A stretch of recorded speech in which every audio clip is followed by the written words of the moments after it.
See, Ria used 6 square tiles to make different designs on the floor. She wants to put a ribbon around the edge of the design. Which shape will need the shortest ribbon? అంటే వీటి యొక్క పెరిమీటర్స్ను find out చేయాలి. ఏ perimeter అయితే తక్కువ ఉంటుందో అదే answer అవుతుంది. చూడండి, ఇక్కడ పెరిమీటర్ వచ్చేసి 2, 5, 2, 7 + 3 టోటల్ ఇది 10 అవుతుంది. ఇది చూడండి ఈ విధంగా 2, 3, 4, 5, 6, 7, 8, 9, 10, 11, 12, 13, 14 అవుతుంది ఇది.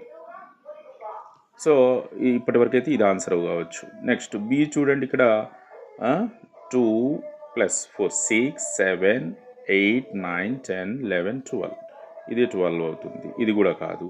ఇది చూడండి 2, 3, 4, 5, 6, 7, 8, 9, 12, 13, 14 ఇది కూడా ఎక్కువ అవుతుంది. So answer is option A.